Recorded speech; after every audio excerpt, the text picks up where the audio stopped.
네, 여러분 안녕하세요. 오늘도 좋아서 나누는 말씀 묵상 시간, 줄여서 참으로 좋티 시간입니다. 오늘 말씀은 민수기 24장 10절에서부터 25절까지 말씀입니다. 민수기 24장 10절에서부터 25절까지 말씀인데, 저는 이제 오늘 말씀을 통해서 하나님은 온 세계를 향한 계획을 가지고 계신 분이구나 라는 것을 다시 한번 알게 됐어요. 지금은 발락과 발람의 서로의 대화인 것처럼 이야기가 되지만, 이 이야기가 어디까지 진행이 됩니까? 17절 말씀을 보면 하나님께서 이스라엘에게서 한 별이 나오고 한 규가 나온다. 이 규는 그 왕들이 들고 있는 이겁니다. 이렇게 딱 이렇게 왕의 그 셉터라고 해야 되나? 이렇게 탁 해가지고 딱 왕이 지시를 내릴 때 멈춰라! 이거 해라! 그 손에 들고 있는 권세와 능력과 위엄과 그런 걸 상징하는 게 규죠, 규. 그래서 왕이 이렇게 딱 규를 내밀지 않았는데 앞으로 나오면 죽는 거죠. 에스더에 나오잖아요. 그러니까 그런 권세를 가진 자가 나올 것이다. 누굽니까? 장차 나오죠. 에돔과 원수 세일을 다 이렇게 잡는 자가 나오는데, 그 자가 누구냐면 바로 데이빗 아닙니까? 데이빗. 예, 다윗 왕이 나와가지고 통일을 딱 시켜버리고, 그런데 하나님의 더 큰 그림은 다윗 왕, 그리고 그 후에 다윗의 자손이라고 일컬어지는 예수 그리스도를 통해서 온 땅을 통치하실 계획, 그것이 바로 하나님의 계획이라는 거죠. 이스라엘은 지금 별 볼 일 없는 민족입니다. 누가 봐도 별 볼 일이 없어요. 힘도 없고 능력도 없고 그냥 대단한 무슨 뭘 가지고 있는 것도 아니고 아무것도 없는 그런 민족이지만, 하나님께서 이스라엘을 향한 계획이 있으시다는 거예요. 하나님의 꿈이 있으시다는 거죠. 그리고 그 꿈을 하나님께서 이루어 가신다는 겁니다. 아스루와 에벨, 아말렉, 겐족속, 이 사람들은 지금은 잘 사는 것 같습니다. 힘도 있고요, 영토도 있고요, 잘 나가요. 그런데 결국은 어떻게 된다고요? 망하게 된다는 거죠. 이들은 망하게 하실 거라는 겁니다. 온 열방을 향한 하나님의 계획, 그런데 그 계획이 저와 여러분을 향한 하나님의 계획도 있습니다. 여러분, 오늘 삶에서 되게 나는 왜 이 모양일까? 나는 왜 이거밖에 안 될까? 여러분 스스로 자신에 대해서 원망과 어려움이 있으신가요? 네, 있으시겠죠. 넘어진 것도 있고 실패한 것도 있고, 하나님이 여러분 삶을 향한 계획이 있으십니다. 여러분 그 계획을 신뢰하십시오. 둘째로 오늘도 여름이라서 매미가 많이 우는데 저는 말씀을 통해서 인간의 모습 보면서 뉘우치고 돌이켜야 한다라는 것을 좀 묵상하게 되었는데,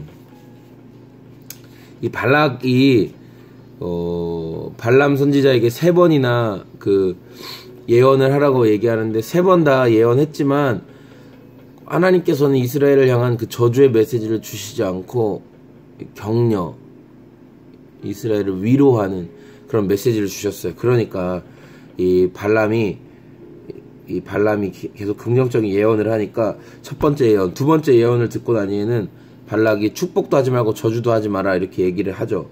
그런데 세 번째 예언을 듣고 난 후에는 막 분노하는 거예요. 그래서 오늘은 그 세 번째 예언을 듣고 난 후에 이 발락의 모습인데, 10절 말씀 보면 뭐라고 얘기해요? 발락이 발람에게 노하여 손뼉을 치며 말하되, 막 내가 너한테 내 말 냈잖아, 막 박수를 치는 거예요. 너무 분노했다는 거죠. 너무 화가 난다는 거죠. 너가 나와의 약속을 어겼다.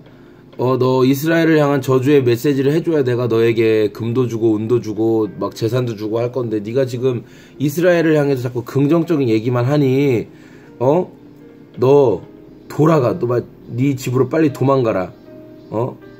너 진짜 쓸모없구나 이렇게 얘기하는 거죠. 돈으로 발람 선지자를 매수해가지고 어떻게 지금 자기가 원하는 대로 이스라엘을 저주하고 싶었지만, 하나님께서 그렇게 시키시지 않았던 거예요. 하나님께서 그걸 원하시지 않았던 거고, 그 일이 일어나지가 않았던 거죠. 자기 계획이 실패했고 또 3번이나 하나님의 분명한 뜻이 무엇인지를 들었으면 돌이키는 것이 합당하죠. 돌이키는 것이 합당한데 여기 보면 11절 보면 여호와께서 그대를 막아 존귀하지 못하게 하셨도다. 그러니까 하나님이 지금 발락 너를 막아서 네 마음의 그 악한 마음을 아시고 이스라엘을 저주하지 못하도록 하셨는데 마치 하나님이 발람 선지자 너를 막아서 이스라엘을 향해서 저주를 못하시도록 하셨다. 이런 식으로 얘기하는 거죠.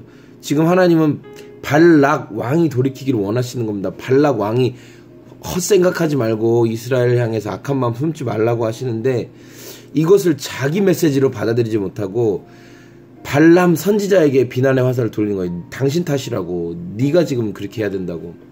그런데 여러분 이 말씀이 발락 왕한테만 해당하는 말입니까? 이거 우리에게 주시는 말씀이죠.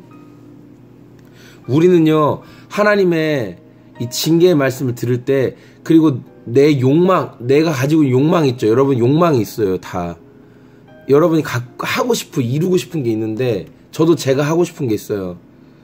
특별히 그런 건 죄가 많죠. 죄가 많아요. 예, 죄인 줄 알면서 여러분 우리가 모르고 짓는 죄는 대부분 없습니다. 예수님을 영접하고 하나님의 사람이 된 사람들, 예수님의 자녀들이 이건 내가 죄인지 모르고 지었습니다. 거의 없습니다. 여러분 속이지 마십시오. 내가 이걸 죄인 줄 알면서도 짓는 겁니다. 왜냐하면 그 죄의 달콤함과 죄의 그 맛을 알기 때문에. 여러분 지금 여러분이 상큼한 레몬을 생각하면 입에 침이 고이듯이, 자두를 하나 확 먹었다고 생각하면 입에 침이 고이듯이, 여러분 지어본 죄이기 때문에 그 죄가 주는 당장의 달콤함을 알기 때문에 하나님 제가 지금 이거 너무 끌립니다. 하나님 제가 지금 이거 너무 땡깁니다. 하나님 제가 이거 지금 너무 하고 싶습니다 하고 하는 거예요. 발락 왕에 대해서 잘못된 것이라고 지금 얘기하고 자기의 계획이 하나님께서 3번이나 아니라고 말씀하셨으면 돌이켜야죠. 뉘우쳐야죠. 하나님 제가 잘못했습니다. 하나님이 이걸 원하시는 게 아니군요. 3번이라는 것은 7과 마찬가지로 완전한 숫자거든요. 3이라는 숫자도. 그러면 하나님께서 이걸 원하시지 않는구나라는 걸 깨달았으면 하나님 제가 잘못했습니다라고 해야 하는 게 당연한데, 발락 왕의 손이 지금 누구에게 가고 있다고요? 남에게 가고 있다고요. 나를 돌아보지 않고 너에게. 네가 지금 잘못하고 있어. 네가 지금 잘못하고 있다고 이렇게 얘기한다는 거죠. 여러분 우리의 모습이 이런 모습 아닙니까? 하나님이 지금 너의 지금 그런 행동이 잘못된 행동이라고, 너 지금 그 욕심이라고, 네 욕망대로 행동하고 있는 거라고, 네 육신의 정욕에 이끌려서 행하는 거라고 말씀하심에도 불구하고 이 말씀이 들려지는 사람이 있고, 이 말씀이 이 발락 왕과 같이 안 들리는 사람이 있어요. 끝까지 남탓만 하는 거예요. 끝까지 남탓. 저 사람 잘못이에요. 저 사람이 약해서 그래요. 저 사람이 뭐 어리석어서 그래요. 지금 하나님은 너에게 말씀하시는데 안 듣는 거죠. 저 사람, 나 아니야, 타인. 계속 이렇게 가는 거죠. 문제의 원인을 나에게 찾지 않고 나를 돌아보지 않고 자꾸 남에게 돌리는 이 잘못된 버릇. 여러분 이거 하나님의 자녀다운 삶이 아닙니다. 예수님께서 원하시는 삶이 아닙니다. 이게 나를 돌아보십시오. 나 여러분 자신을 돌아보세요. 오늘 말씀을 통해서 하나님께서 저에게 주신 마음은 이 발람 선지자와 같이 하나님을 향해서 성장해 나가야 된다. 발람이 정말 돈에 관심이 없었다면 발락이 불렀을 때 가지도 않았을 거예요. 그런데 나중에 시간이 지나면서 하나님의 말씀을 듣고 또 하나님의 말씀을 전하는 것이 중요하다는 걸 깨닫고 나서 발락 왕이 주는 은과 금보다 하나님의 말씀을 온전히 전하는 것에 더 마음을 쏟았죠. 귀한 일입니다. 그런데 여러분도 하나님 말씀 안에서 온전히 이렇게 성장되어 가기를 원합니다. 성숙되어 가기를 원합니다. 분별하지 못하는 사람은 성장할 수가 없죠. 누가 봐도, 여러분 누가 봐도요, 인간적인 시각으로 봐도 잘못된 것들이 있음에도 불구하고 분별하지 못하는, 발락 왕의 모습 보시면 아시잖아요. 이거는 누가 봐도 지금 발락이 하나님께서 원하시는 게 아닌 걸 알면서도 지 고집을 계속 부리고 있잖아요. 하나님께 원하는 응답을 못 들으니 다시 제사 드리고 다시 제사 드리고 다시 제사 드리고. 여러분 삶에서도 동일하지 않으세요? 하나님께서 아니라고 말씀하셨습니다. 그건 아니라고 분명히 말씀으로, 기도 가운데, 주변의 권위자들을 통하여 영적인 대화 가운데 여러가지 채널을 통해서 분명히 그게 아니라고 말씀하셨음에도 불구하고 내 욕심과 욕망을 포기하지 못하고 끝까지 붙잡고 있는 거예요. 끝까지 내가 이거 내려놓지 않겠다는 거죠. 내려놓지 마십시오. 내려놓지 마십시오. 내려놓지 마시고 여러분 원하는 대로 사십시오. 가장 두려운 게 뭡니까? 하나님이 방치해 두시는 겁니다. 버려 두시는 겁니다. 더 이상 이제 여러분 잘못에 대해서 하나님께서 징계하지 않으시고 훈계하지 않으시고 돌이키게 하지 않으시는 게 가장 무서운 겁니다. 여러분 뜻대로 사는데도 너무 잘 되고 아무런 문제도 없고 행복하고 즐겁고 재밌고, 제일 무서운 일인 줄 아십시오. 그게 하나님의 방치, 하나님의 버려두심, 가장 무서운 일입니다. 오늘도, 오늘에라도 말씀이 들릴 때, 돌이키기를 원하시는 하나님의 음성이 들릴 때 여러분 마음과 생각을 돌이키시는 저와 우리 모든 지체들이 됐으면 좋겠습니다. 날이 많이 덥습니다. 오늘도 더위 가운데 마음과 생각 잘 지키시고 하나님 안에서 살아가는 저와 우리 모든 지체들 됐으면 좋겠습니다. 오늘도 하나님 안에서 승리하시고 안녕히 계십시오.